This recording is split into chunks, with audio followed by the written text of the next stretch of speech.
sa aklat.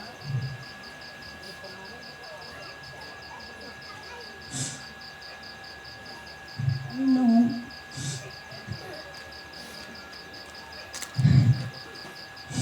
Hirap po tanggapin po talaga na gawin. Wala na po.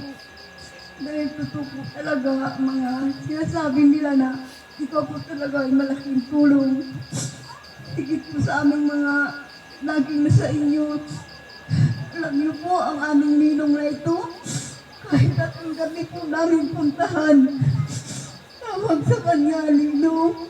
Puntahan mo yung aking anak sa bahay dahil mayroong sakit. Wala pang reklamo. Malakad po ng ating gabi pupunta sa bahay para gamutin ang aking anak. Hanggang sa akin pong mga apo. Malayo man sila, talagang umuwi sila rito para magpagamot sa kanilang lulo. Kaya, parang ang hirap tanggapin dahil tulad na po sa akin. Hindi nga po ako agad nakapunta rito dahil mayroong isang karamdaman. Sininong lang po ang aking nilalapitan sa karamdaman ito. Pero ngayon paano wala na siya.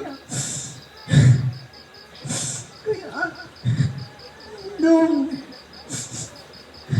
maglamahal ka po namin dito, hindi po namin makakalimutan ang mga kabutihan mo at pagmamahal mo ibinigay sa amin, Panginoon, sa aming mga aking mga pamilya.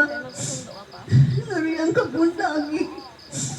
Hindi ka po tumatanggi kung ano man po ang aming pong hilingin sa iyo na Ninong, pupuntahan mo po sa aking anak dahil meron pong sakit. Wala pong pagtanggi.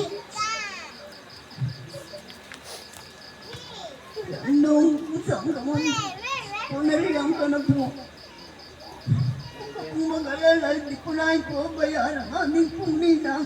Marami po kaming nagmamahal sa kanya. Nandito po kaming lahat bilang iyong mga anak. Kaya nung salamat ang marami sa iyo. Yumaon ka lang matibasay. Salamat, Ninong. Mahal na mahal ka namin, ang buong pamilya namin.